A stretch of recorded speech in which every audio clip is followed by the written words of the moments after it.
Estamos de volta com Impressões, que hoje entrevista a deputada estadual Estela Bezerra, do Partido Socialista Brasileiro. No primeiro bloco, nós falamos um pouco sobre como foi o início da trajetória da deputada até a chegada dela, o conhecimento dela com o Ricardo Coutinho. E agora sim, nós vamos falar como foi o início da atividade de Estela Bezerra como gestora pública.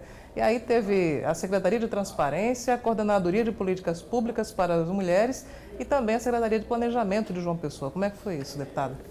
Foi um grande desafio. Primeiro, aquele desafio de mudar de campo, né? Você vem reivindicando e passa a ser a pessoa que recebe as reivindicações e as cobranças de políticas que a gente constituiu. Foi confortável porque eu conhecia bem as políticas, mas eu não conhecia bem a administração pública e a administração pública ainda não estava preparada para um mecanismo tão novo, né? Um mecanismo que precisa de intersetorialidade.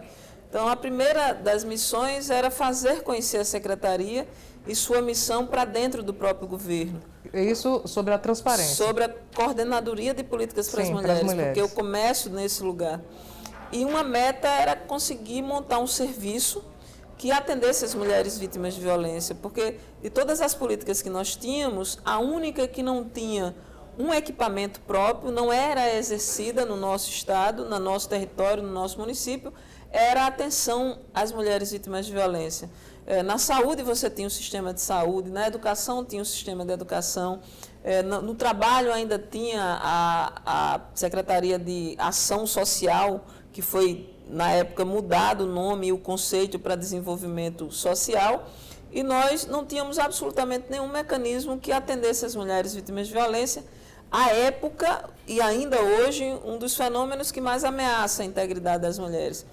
E aí, nesse primeiro momento, nós conseguimos recursos junto ao governo federal e implementamos aqui o primeiro centro de referência de atenção às mulheres vítimas de violência, que era o equipamento apropriado para a Prefeitura Municipal de João Pessoa, e eu tive a honra de conquistar esses recursos e de selecionar a equipe, deixar absolutamente toda essa estrutura montada, dialogar com o Ministério Público, dialogar com o Tribunal de Justiça, com todos os poderes para que a gente avançasse na construção dessa ferramenta. E foi muito interessante. Na sequência, eu fui convidada a ocupar a Secretaria de Transparência Pública, que era um mecanismo também inovador, que tinha sido ocupado antes pelo jornalista Walter Galvão, que implementou a secretaria. Nela funcionava a transparência, a ouvidoria, o orçamento democrático e a diretoria de informações.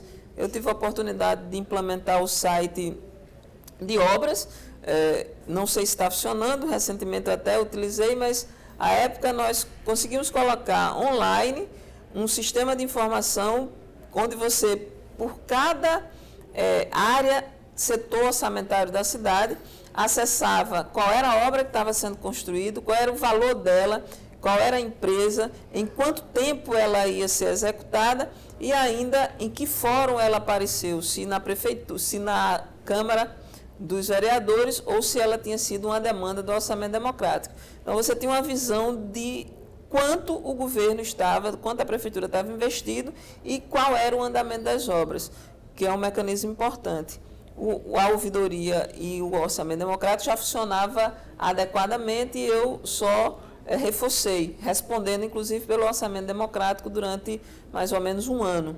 Depois, na recondução do então prefeito Ricardo Coutinho, eu fui responder pelo que eu julgo o meu maior desafio, que é ser secretária de Planejamento da cidade de João Pessoa, que foi o lugar onde eu tive muito aprendizado. Eu já conhecia a topologia social da cidade e passei a conhecer a topografia da cidade, né?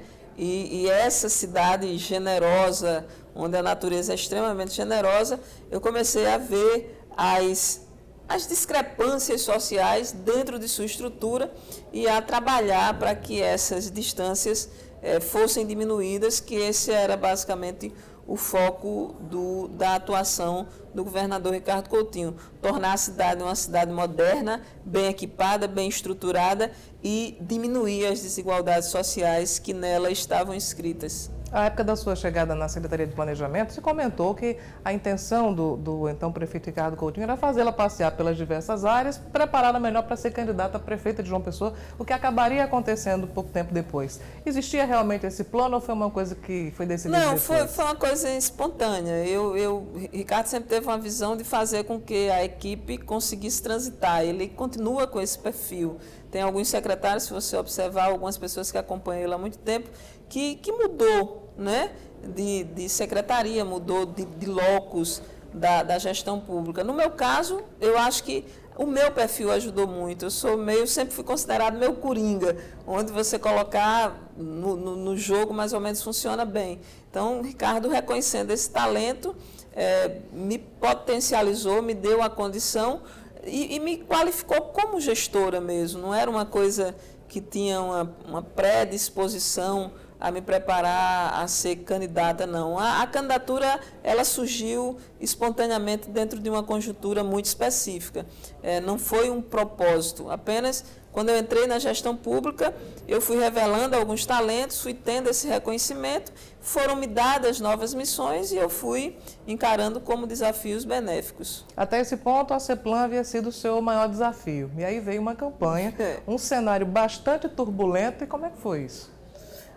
Exigiu bastante, mas foi um grande aprendizado. Na verdade, a gente não tinha, como disse, essa pretensão política, mas já tinha pegado gosto pela política, já tinha pegado gosto pela força que tem quando você está no mecanismo de governo, a possibilidade de melhorar a vida das pessoas, essa sensação de que a responsabilidade de estar nesse lugar lhe dá a condição de agir muito mais rapidamente, de transformar a vida das pessoas. Isso é muito forte. E a gente vinha numa gestão que de fato era reconhecida, como ainda é, como a gestão que transformou João Pessoa. Dar continuidade ao que estava sendo construído em João Pessoa era fundamental, era um desejo de todos nós e a mim que nasci, cresci, constituí minha cidadania em João Pessoa, tinha um compromisso muito grande de dar continuidade àquilo que Ricardo tinha implementado e basicamente a gente tinha essa condição, né? Tinha o conhecimento e tinha o compromisso de quem estava trabalhando junto. Mas nesse momento de campanha, deputada, a senhora assumiu uma condição diferente que até então estava fazendo parte de uma equipe, de um projeto, e na campanha passa a ser protagonista desse projeto. E aí mudou muito a perspectiva?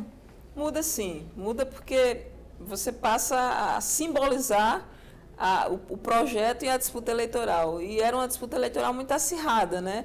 Existiam 3 candidatos já dentro da política bastante conhecidos e em algum momento todos se uniam contra mim. Nos debates acontecia muito isso. E eu, como diziam, era uma neófita, né, para a disputa eleitoral. Mas eu acredito que cumpri meu papel. Assim, basicamente e rapidamente fui ficando confortável naquele lugar, apesar da zona de conforto ser restrita demais, né, porque é muito acirrado, é muito debate, é uma agenda muito intensa.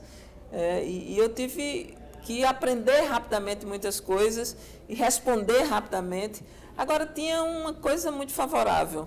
Eu tinha e tenho um conhecimento muito grande da cidade. Eu sou uma menina de periferia de João Pessoa. E quando você tem que se deslocar da periferia ao centro, a sua visão da cidade é maior. E tinha tido o privilégio de ser a secretária de Planejamento. Então, o conhecimento que a gente trazia da cidade, o conhecimento do que estava sendo operado era muito grande. Então, se você observar ou fizer uma volta ao nível do debate, você vai ver que as proposituras que levavam em consideração a realidade da cidade sempre estavam nos favorecendo nos debates. Terminado o primeiro turno, faltou muito pouco para a senhora chegar a disputar o segundo turno. Qual foi a sua sensação, sabendo que menos de 700 votos lhe separaram da segunda etapa daquela eleição? De profunda tristeza. Eu fiquei bastante triste. Não por mim pessoalmente, porque eu era instrumento de um processo muito coletivo, mesmo protagonizando. Eu não tinha essa ambição muito personalizada. Mas eu sentia que a cidade perdeu a direção e a agilidade de executar aquilo que era necessário. João Pessoa é uma cidade que tem hoje 850 mil habitantes, usuários mais de 1.300.000. Então, é uma cidade que não pode perder tempo, é uma cidade que precisa de uma diligência, de uma dedicação. E eu sentia que naquele momento a gente perdia a oportunidade de manter João Pessoa, onde o trabalho é ágil, onde o trabalho chega rapidamente, beneficiando a vida das pessoas. Então, isso tem uma profunda tristeza, uma tristeza que só foi minimizada porque 15 dias antes eu tinha perdido meu pai, 15 dias antes do processo eleitoral, e a dor da morte e da perda do meu pai rivalizava com um pouco o sentimento de perda eleitoral. Nós vamos a um breve intervalo, daqui a pouco nós voltamos para concluir essa entrevista com a deputada Estela Bezerra, falando sobre o primeiro mandato dela como deputada estadual.